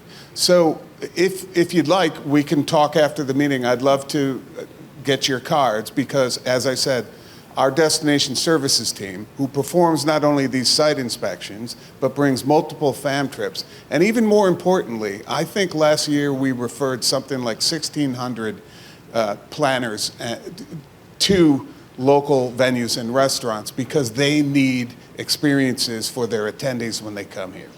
So I'd love to learn more about your restaurants and potentially partner with you to bring more business to your way. But again, it's very important, and our local providers are everything to us. So thank you for that question. ¿Tenemos espacio para una más? Okay. Good morning. My name is Jonathan Ramos. Hola a todos. Soy Jonathan Ramos. I'm the Dean of the School of Hotel and Restaurant Administration at the UPR, el decano de la Escuela Hotelera de la UPR de Carolina. Gracias por la invitación. Thank you for the invitation. My question is regarding the airline industry and the lift capacity from the U.S. to Puerto Rico. Many Puerto Ricans are traveling. Many people are traveling abroad, to Europe, to the U.S., to Central America, to South America. How do you work with airlines to add more capacity in their flights for people that you're looking into from the U.S. to come to Puerto Rico to vacation? Because many of us occupy seats on the airplanes on the way back and forth as well. And since everybody wants to travel nowadays, I think it's a big concern. The other thing is that airlines have some challenges with personnel, pilots, flight assistants. You can have the plane ready to go, but you don't have the pilots and the people to manage it. It's impossible to fly. So how are you working, getting more capacity to bring more people to Puerto Rico, to Aguadilla, to San Juan, to Ponce? That's my question. Thank you. Yeah, that's such an important question, and I think you framed that appropriately. First and foremost, I think it's important to recognize that air service is not just about tourism. Obviously, it's a core component of tourism, but what you and I don't see as passengers, but hopefully we're reminded of this often, is at the bottom of the plane, there's two things: our luggage and cargo. Right, so this becomes an economic development tool for the island, and that's why tourism is more than just a tool to fill restaurants and hotels. It becomes a tool in the economic toolbox of the island, and incredibly important for us to be able to not just sustain, but to grow air service, not only for commerce, but quality of life. So you and I as residents can connect to more places. First and foremost, I should point out that the law that created Discover Puerto Rico, which was passed in 2017, stipulates that the responsibility for managing the relationship with airlines and cruise lines falls within La Compañía de Turismo, the tourism company. And the law specifies that we play a supporting role in that in terms of providing insight, information, and research, much like what you saw with Eric today. So the first thing we do is to make sure every airline partner who's flying here or we think should be flying here is well-versed on what we're doing in Puerto Rico. It's interesting, when Leah was talking earlier about the brand research for the consumers, we found the same thing when we talked to airlines early on. Baffled me, because I had worked in Puerto Rico many years ago, so I was familiar with the island. But when we talked to airline executives and we mentioned Puerto Rico, if we were an ice cream, they thought we were vanilla. And they really only knew about San Juan. Now, if you know as well as I do, we're not vanilla, we're not chocolate, we're not strawberry, we're like Baskin Robbins. We got 31 flavors, something for everyone. But the airlines weren't thinking of us that way. They were thinking of this as a drop-off point in the Caribbean, really an economic drop-off point. So the first thing we had to do was change their minds. Second thing is, our key role is to help fill those seats. The airlines are looking at us saying, okay, Discover Puerto Rico, what are you doing to fill our seats? And that's gotten more challenging today, because if you've flown recently, one of the most common things you hear on the airline when you board that plane is, today is a full flight. Please don't, put your bags under your backpack underneath the seat, right? 10 years ago, if you were at 80% full, you were doing good. Today, if they're at 95%, they feel like they just lost 5%. So when I talked earlier about the students and the excitement and the opportunity in this industry, being able to get in and drive that is incredibly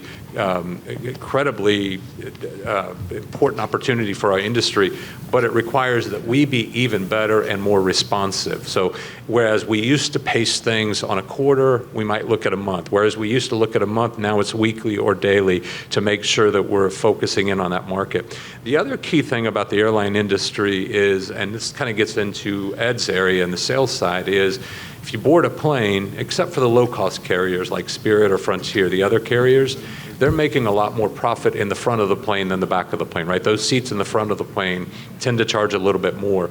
And that's why that business travel component is so important. So we work closely with Invest Puerto Rico, who is our sister company on the economic development side. And we work diligently to bring more meetings and conventions so that we can make sure that the planes aren't just full, but they're profitable. And then ultimately what this comes down to, the strategy in our view from a tourism perspective is this. We want the airlines to see Puerto Rico as a growth market. If you read in the media right now, there's a lot of talk about JetBlue and Spirit, and if they merge, what does that mean? I think this is a glass half full or half empty discussion. There are some people, there are pessimist people that will say, well, there's 11 cities in the United States that have Spirit and JetBlue. If they combine, Puerto Rico is going to lose that service. Maybe, we might lose a few flights, but here's the thing. There's at least 20 other markets in the United States that don't have direct nonstop service to Puerto Rico, and they need us and we want them. So, and Spirit and JetBlue combined are going to have 200 more aircraft to fill in the next few years. And they're going to almost a 50% increase in the number of planes. So at Discover Puerto Rico, we're looking at this. We're not scared of that. We're not fearful. We're looking at that as an opportunity. We're telling JetBlue, bring them. Bring it all in here. We're ready. Make this a hub. And if we can make this a hub, what does that mean?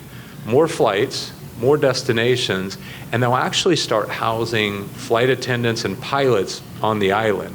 So long answer to your short question, but we view this as much, much more than just more people flying out of Orlando. For us, this is about elevating the island's appeal to airlines, using this as an economic development strategy that's important for a lot of other industries in tourism. And the same thing that Leah shared on the brand as we reach the consumers, the same thing that Ed talked about as we're out promoting meetings and conventions, we're doing the same thing to the airlines to position Puerto Rico as not just a great destination, as the premier leisure, business, and events destination in the Caribbean. And if we can do that, I think those numbers at the airport are going to continue to grow. And let's face it, a healthy, robust air service to Puerto Rico is good for everyone on the island.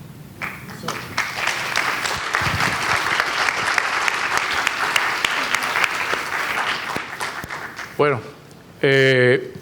antes de lo próximo, que eso es la cherry en el frosting. No se levante nadie ni a buscar café, ni agua, que esto se pone mejor. Esta es la última parte, pero antes de pasar a ello, quiero recordarles que esta presentación y todas las presentaciones de hoy van a estar disponibles en nuestra página web en Discover Puerto Rico, y la grabación de este evento también va a estar ahí por si quieres repasarla. Igualmente, luego de esto, vamos a inaugurar un saloncito que con la temática de Discover Puerto Rico, que estuvo a cargo de nuestro gran artista gráfico, Cristian Ortiz, que es un magnífico recurso en nuestro... Por favor, levántate, Cristian. Ese es el responsable de todo lo gráfico nuestro y de verdad que es un titán de la llanura. Así que, nada, para el próximo tenemos a Ricardo Corte Chico, nuestro director de Asuntos Públicos y Relaciones Públicas, que va a estar entrevistando a John Tanzela. Y aquí voy a cambiar un poquito el idioma. Vamos a pasar a inglés para darle un poquito de trasfondo de John. Me apagaron la luz aquí, ahora no va a ver bien, así que si alguien puede prender el salud, los cieguitos estamos acá, ¿verdad? Voy a tratar.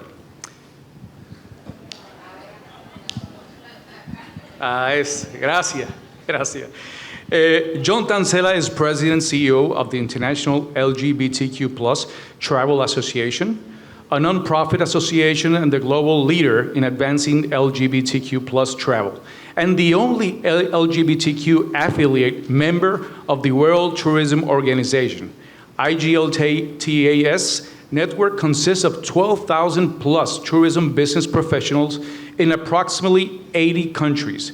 The IGLTA Foundation, founded in 2012, is the philanthropic arm of the association supporting the tourism industry with leadership, research, and education. Tanzela is a 25-year tourism industry veteran, and he serves on the board of directors of the Stonewall National Museum and Archives and Tourism Diversity Matters. He attended the University of Georgia and resides in Fort Lauderdale, Florida. Ahí lo tienen. Los dejo. Gracias. And I suppose this is not your first rodeo on the island. No, I've actually been here. I was trying to think last night. I think I've been to Puerto Rico about 20 times, so I'm almost a Boricua. But unfortunately, I speak Italian and not Spanish, so that doesn't do me much good here. But yeah, I love Puerto Rico, and thank you to DPR for having me and for the university. So we invited John because we have a great event coming up in October. So can you tell us a little bit about the organization, IGLTA, and a little bit about the event that we're going to be having? Yeah, absolutely. As the kind gentleman said, we are a nonprofit association. So what we are is an umbrella organization for anyone in the tourism and hospitality industry that's looking to market to diversity markets such as the LGBTQ or any of the intersectionality that we have with other communities. We began 40 years ago, so this is pretty significant for any organization to be 40 years old, let alone... It's an anniversary. Yeah, let alone LGBTQ organization. So we're very excited to be bringing it, this historic conference to Puerto Rico in October. And Brad, Edward mentioned you guys have a foundation. Can you tell us a little bit about that? We do. We started a foundation a few years ago as part of a give back process for supporting our members, which are tourism and hospitality businesses, but also supporting the tourism industry at large. And it's educational programs, it's research and data programs, and leadership programs. And we do work with a lot of universities all over the globe. And I know this one in particular will be engaged with our conference as well. That sounds like a great practice, for our students. So we're very excited about this event, and it's going to take place from the 4th to the 7th of October. Yes.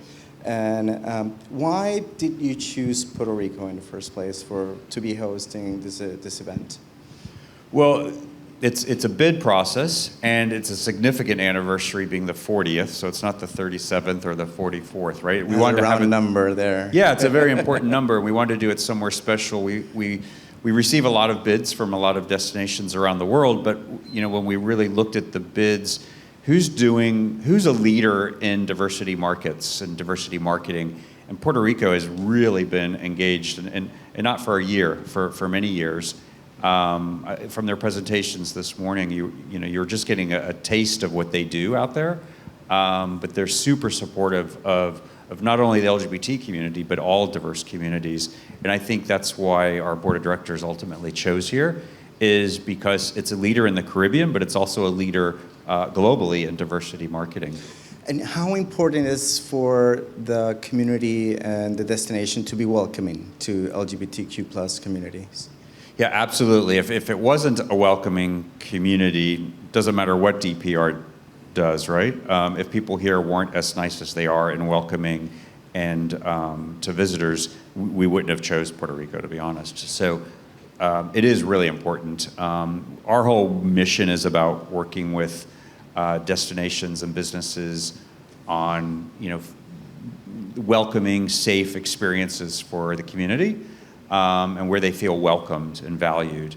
And Puerto Rico is certainly one of those. So we made a good choice here. So yeah, we have a very diverse background. I think that helps a lot. And there's always lots of discussion about LGBTQ plus topics. And tell us, because we all know that it's the right thing to do to be welcoming and to be supporting LGBTQ plus initiatives, but it's also a good business. So can you tell me about the market of LGBTQ plus travel? Yeah, it is from a human rights perspective, it is the right thing to do, of course, to welcome diverse markets. But from a business perspective, it is a very large market as well. It's estimated in the United States to be about a $100 billion market for travel, which is the largest by the Department of Commerce standards of travel segments, and that's both domestic and international travel. So it is a very large travel segment. It's not to be confused with people that say, oh, the gays have more money. That's not true. It's a diverse community, just like every community. It's just we typically don't have children. That's changing. And there's a lot of escapism growing up in places that are repressed, where people in our community want to travel to get away from our parents are telling us to get married to a girl. It's not going to happen. To work, if they're in the closet. So we just tend to travel more than the non-LGBT community, and we have lots of data to prove that point as well. Yeah, I will add to that according to our visitors profile, LGBTQ plus community accounts for 8% of local visitation. So you can say that it's 1 of every 10 visitors are openly gay and lesbian. So, and can you say to us what are the best practices to reach out to this community and to show the welcoming of your business to those travelers? Yeah, absolutely. I mean, something we always say is you want to be authentic to what you have, because you don't want to be in a small town in Oklahoma and say, oh, come party, it's a big gay party destination, when it's not, right? So visitors will get there and see it's not. Puerto Rico, on the other hand, you really have a lot to offer. You have basically everything an LGBTQ traveler, any traveler wants when they travel. But so you want to be authentic to what you have, and you want to be in it for the long haul. I think our community is pretty savvy to businesses that come in, just for Pride Month. They want the business, and then, they throw a rainbow sticker on the window and expect to get money, and then they're done, right? So they're not going to continue to get business. So it's a continuum. Yeah, it really is. Yeah. And bringing our convention here is, for y'all locally, I mean, it's a great opportunity to meet leaders in LGBTQ tourism and travel media from all over the world in your backyard. I mean, we have one convention a week per year. So we haven't been in Puerto Rico since '85. Many of you probably weren't even born yet. So it's an opportunity to meet with and do business. We have a marketplace the first day, so if you want to meet with travel agents that can sell your business here, I mean, that's a perfect opportunity. And then there's a lot of education and best practices that are discussed as well. And of course, evening receptions. DPR is hosting our opening party at Distrito, so that'll be a lot of fun. Oh, yeah. Well, you used the zip line there at Distrito. How was that? I did. It was my first and last time I will ever do zip line, but it was fun. There was a photo op, but the photographer is actually right there. So I did it. It's on film, and we'll show it at the conference. But I won't be out in the forest or jungle, rather, to do it again. So can you tell us what does the registration include? So let's say a local business wants to participate in the convention. What are they going to see? What does that registration would include for them? Yeah, so if you want to come just for the educational part, that's the main stage conversations like we're having today from different speakers, different segments. We look a lot at intersectionality of the community. We look at new trends, which could be LGBT family travel. It could be transgender travel and understanding their needs and nuances. The youth travel, like university travel. And beyond that, we have a lunch expo Thursday and Friday of the conference, so you're able to exhibit at that if you'd like. And then I mentioned the marketplace, where if you're a hotel or a tour company, you can sit down with travel agents the first day and do actual business appointments. So there's a lot of opportunities to grow your business, but also to get educated and to network and have fun in the evenings at our events. And we do offer discounts to all businesses in the Caribbean, so that's also something good. And you'll see on the pricing page, there's an email address for Caribbean-based businesses. So if I go into the convention center, or the venue that you're hosting your event, and I see people from all around the world, how do I break the ice? I'm a first-time attendee, what would be your recommendation, approach, from an approach standpoint? Well, I've never met a shy Puerto Rican, but if you're shy, we do give you a name badge that says first-timer, so people attending will see that you've never been. And so they'll probably introduce themselves. But it's really about networking. It's about participating and being engaged and being there to get the most out of the conference. And we'll have about 35, 40 countries represented. So it's a very international conference. Okay. So I have among my notes here, you have an event called Voyage. Yes. So tell us about that. Voyage is our classic event we do each year as a fundraiser that raises funds for the projects we do in areas around the world that aren't so welcoming, whether that's India, whether that's Central Africa, different places where we help LGBT travel professionals thrive. So there could be a travel agent in Southeast Asia, and we try to send them business. So people going to Vietnam or whatever, we want to make sure we're supporting the community and helping them thrive. And we bring them to the convention. We have quite a few fellowship recipients coming from throughout the Caribbean this year. I was actually just in Barbados, kind of a bit east of here, for a very small conference.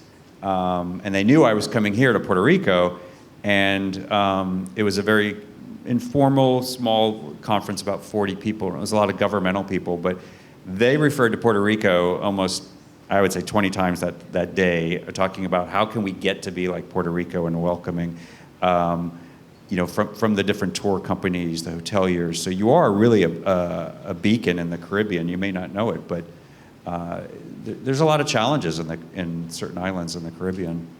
Yeah, for sure. And well, that's what it plenty does. of opportunities too for us to integrate even better, I guess. Tell me, what's your favorite part of the convention? If you have an actual favorite part of the convention. That's a tough one. I would say it's sort of like a family reunion at our conference every year. It's a really upbeat attitude, and people are really engaged and happy to be there, and we see each other each year and meet new people each year. So I'd say it's like the networking part. Okay. The whole conference I love, but I think it's kind of that reunion that Are you adopting reggaeton as your music or something like that? No, it's a reggaeton, a local genre of music. Oh, never mind. I went off script. Sorry. Any last parting messages that you can give to the public to tell us to express what it's going to be the event like? Well, I encourage everyone to come. It's October 4th through 7th at the Convention Center. Your leaders here, DPR, are doing an amazing job with organizing our conference. But come, there's volunteer opportunities for students, for the university, for professors, et cetera. And then for the tourism professionals in the room, come and network and get business and learn about the segment and the diversity within the segments that we work. Anybody has any questions that want to do to John? Raise their hand. 1, 2, 3. Very good, I guess. Wow.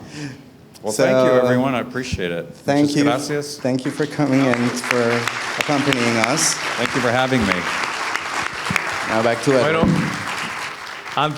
Thank you, John. Thank you, Ricardo. Antes de levantar los trabajos de hoy, quisiera presentarle a ese grupo de estudiantes que estuvo a cargo de esos pisco labis que degustamos esta mañana. Si pueden entrar y le damos un fuerte aplauso cuando entren. Por favor, por aquí. Mire para allá. Ave María.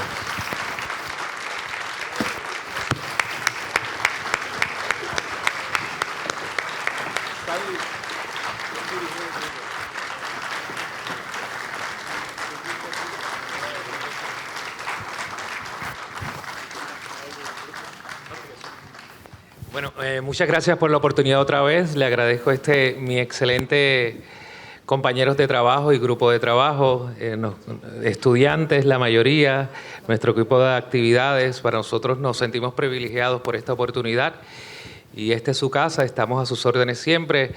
Somos una escuela de hospitalidad y nuestro norte es servirles. Muchas gracias y que tengan un excelente día.